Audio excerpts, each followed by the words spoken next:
बिस्मिल्लाहिर्रहमानिर्रहीम।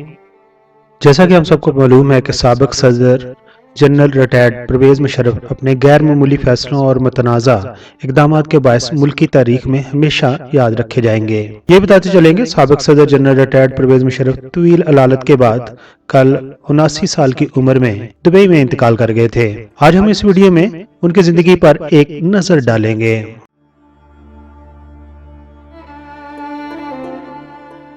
परवेज़ मुशर्रफ दुबई के निजी अस्पताल में ज़ेर इलाज थे।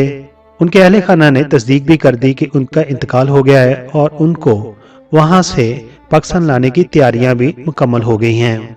सबसे पहले पाकिस्तान का नारा मुतारफ कराने वाले परवेज़ मुशर्रफ कारगिल जंग से लेकर नवाज हुकूमत का तख्ता उल्टने तक और खुद को बावर्दी सदर बनवाने से लेकर मुल्क से बाहर जाने तक अपनी हंगामा खेज जिंदगी में हमेशा सुर्खियों में रहे हैं। साबिक सदर परवेज़ मुशर्रफ 11 अगस्त 1943 को दिल्ली में पैदा हुए थे। क़याम पाकिस्तान के बाद फैमिली के हमरा वो कराची मुंतकिल हो गए। उनके वालिद एक ब्यूरोक्रेट थे और पाकिस्तान बनने के बाद तुर्की में वो तैनात हुए। तो परवेज़ मुशर्रफ की जिंदगी के बचपन के कुछ साल तुर्की में गुजरे, इसलिए वो तुर्की के बानी अतातुर्क से काफी मुतासर नजर आते थे। 1964 में उन्होंने पाकिस्तान की बड़ी फौज में शमूलियत इख्तियार कर ली। बाद अज़ां उन्होंने स्पेशल सर्विस ग्रुप, जिसे हम SSG भी कहते हैं, उसमें शमूलियत इख्तियार कर ली थी और इंडिया के साथ होने वाली 1965 और 1971 की जंगों में शिरकत की। वो army staff and command college Quetta के ग्रेजुएट थे। 7 अक्टूबर 1998 को बड़ी फौज के चीफ ऑफ स्टाफ के मनसब पर वो फायज हुए। उन्हें इम्तियाजी सनद से भी नवाजा गया। उनकी हुक्मरानी में पाकिस्तान 11 सितंबर 2001 को अमेरिका पर दहशतगर्द हमलों के बाद दहशतगर्दी के खिलाफ जंग में अमेरिका का कुलीदी इत्तेहादी भी बन गया। उन्होंने नेटो की जानिब से फौजी साजो-सामान को पाकिस्तान के जरिए लैंडलॉक अफगानिस्तान तक पहुंचाने की मंजूरी भी दी और अमेरिका को पाकिस्तान के हवाई अड्डों को लॉजिस्टिक सपोर्ट के लिए इस्तेमाल करने की इजाजत भी दे दी। 12 अक्टूबर 1999 को उन्होंने बहसीयत आर्मी चीफ उस वक़्त के वज़ीर आज़म नवाज शरीफ की हुकूमत का तख्ता उल्टकर उन्हें गिरफ्तार कर लिया था और बाद में रेफरेंडम के इनकाद के बाद वो सदर मुंतखब हो गए थे।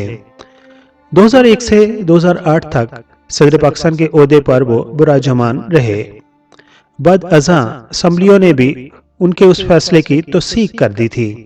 ताहम 9 साल बाद परवेज़ मुशर्रफ फौज के सरबराह के ओहदे से 28 नवंबर 2007 को सुबकदोश हो गए और 18 अगस्त 2008 को वो दुबई चले गए। सदारत का मनसब संभालने के बाद उन पर मुतअद्दिद बार दहशतगर्द हमले भी किए गए। साल 2007 में साबिक सदर ने मुल्क में इमरजेंसी नाफिज की थी, जबकि उस वक्त के चीफ जस्टिस इफ्तिखार अहमद चौधरी को मजूल करने की वजह से मुल्क भर में उनके खिलाफ मुजाहरे भी फूट पड़े थे। उस फैसले के खिलाफ वकला तहरीक भी चली, जिसके बाद सुप्रीम जुडिशल काउंसिल ने चीफ जस्टिस इफ्तिखार चौधरी को बहाल कर दिया था। ताहम जनरल मुशर्रफ ने 3 नवंबर 2007 को मुल्क में इमरजेंसी नाफिज करते हुए आइन मुअत्तल कर दिया था। साबिक सदर जनरल परवेज़ मुशर्रफ पर मार्च 2014 में 3 नवंबर 2007 को आइन मुअत्तल करने पर गद्दारी के मुकदमे में फर्द जुर्म आयद कर दी थी। 17 दिसंबर 2019 को खुसूसी अदालत ने परवेज़ मुशर्रफ को संगीन गद्दारी के केस में सजाए मौत भी सुना दी थी। उन पर बेनज़ीर के कत्ल का भी इल्जाम था। उनकी सजाए मौत की सजा को बाद में खत्म कर दिया गया था और उस फैसले को और उस अदालत को कल अदम करार दे दिया गया था। साबिक फौजी हुक्मरान मार्च 2016 में इलाज के लिए दुबई चले गए और पीपल्स पार्टी से उनकी दुबई जाने के लिए खास डील हुई थी और उसके बाद वो पाकिस्तान वापस नहीं आए।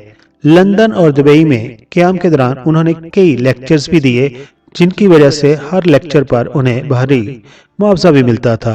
इंडियन कई एक एंकर्स ने उन्हें अप्रोच करके उनका इंटरव्यू किया और वो इंटरव्यू में बेबाक नजर आते थे और दिलेर राना जवाब पर बहुत ही पॉपुलर हुए। जनरल परवेज़ मुशर्रफ पर 14 और 25 दिसंबर 2003 को रावलपिंडी में 2 कातिलाना हमले भी किए गए थे, جن کے الزام میں کل 16 افراد کو گرفتار کیا گیا تھا۔ ان میں سے 8 افراد پر الزام تھا کہ انہوں نے 14 دسمبر کو راولپنڈی کے علاقے جنڈا چیچی میں ایک پل کو اس وقت بم سے نشانہ بنایا جب جنرل پرویز مشرف کا قافلہ وہاں سے گزر رہا تھا۔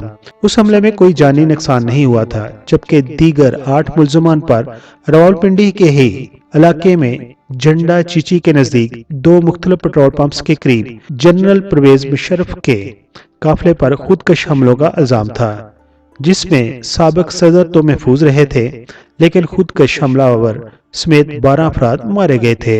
ان پر دہشت گردی کے حملے میں جن ملزمان کو گرفتار کیا گیا تھا ان میں سے 2 کا تعلق فوج سے بھی تھا، جبکہ 6 کا پاکستان فضائیہ سے تھا، اور جبکہ دیگر افراد سیولین تھے۔ حملے کے جرم میں گرفتار افراد میں سے ایک پاکستانی فوج کے سپہ سالار اسلام صدیقی کو 2005 میں ملتان جیل میں پھانسی بھی دے دی گئی تھی، جبکہ ایئر فورس سے ہی تعلق رکھنے والے سینئر ٹیک کرم الدین اور جونیئر ٹیک نصر اللہ کو عمر قید، جبکہ ایک سیولین عدنان خان کو 10 سال قید بامشقت سنا دی گئی تھی۔ سابق صدر پر حملے میں ملوث ہونے کے جرم میں موت کی سزا پانے والے 12 افراد میں فوج کے نائک کے علاوہ ایئر فورس کے 4 اہلکار بھی شامل تھے۔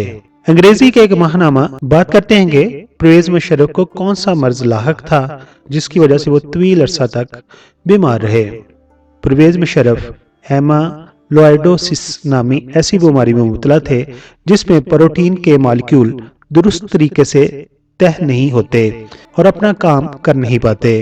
اس بیماری میں پروٹین کا مالیکیول بننا تو درست طریقے سے تھا، لیکن فولڈنگ میں گڑبڑ ہو جاتی تھی اور نتیجہ یہ نکلتا تھا کہ وہ نکارہ ثابت ہوتا تھا۔ یہ ایک دائمی میٹابولک بیماری تھی جس میں دل، گردے، جگر اور دیگر اعضاء کو نقصان پہنچتا تھا۔ سابق صدر پرویز مشرف 18 مارچ 2016 سے متحدہ عرب امارات کے شہر دبئی میں علاج کی غرض سے مقیم تھے اور وہیں پر ہی ان کا انتقال ہو گیا۔ آخر پر آپ کو یہ بتاتے چلیں کہ نواز شریف نے شاید امریکہ کے ہی کہنے پر پرویز مشرف کو ہٹانے کا پلان بنایا تھا۔ پرویز مشرف کو اس وقت ہٹایا جا رہا تھا جب وہ سری لنکا کے دورے پر گئے ہوئے تھے۔ نواز شریف اپنے اس پلان میں شاید کامیاب ہو جاتے اگر وہ درست فیصلہ کرتے۔ انہوں نے کیا کیا کہ انہوں نے انجینئرنگ کور کے جنرل کو آرمی چیف بنا دیا، جبکہ آرمی کے لا کے مطابق چیف آف آرمی سٹاف وہی بن سکتا ہے جو جنرل ایگزیکٹو برانچ سے تعلق رکھتا ہو۔ یہی وجہ تھی کہ تمام جنرل نواز شریف کی بجائے پرویز مشرف کا ساتھ دینے کے لیے تیار ہو گئے۔ اگر نواز شریف ایگزیکٹو برانچ سے تعلق رکھنے والے جنرل کو چیف آف آرمی سٹاف بنا دیتے تو رزلٹ کچھ اور ہوتے۔ آخر پر ایک سوال چھوڑتا ہوں اپنے سبسکرائبرز کے لیے، کیا پرویز مشرف کے 10 سالہ دور میں اتنی ہی مہنگائی ہوئی تھی جتنی ان کے بعد آنے والی جمہوریت میں ہوئی؟ تو آپ کس دور کو اچھا سمجھتے ہیں یا عوام کے لیے بہتر سمجھتے ہیں؟ وہ پرویز مشرف کا دور تھا یا نواز شریف کا دور؟ آپ کے جواب کے ہم منتظر رہیں گے اور آپ کے کمنٹس ہم اگلی ویڈیو میں شامل کریں گے۔ اپنا بہت سارا خیال رکھیے۔ Thank you so much.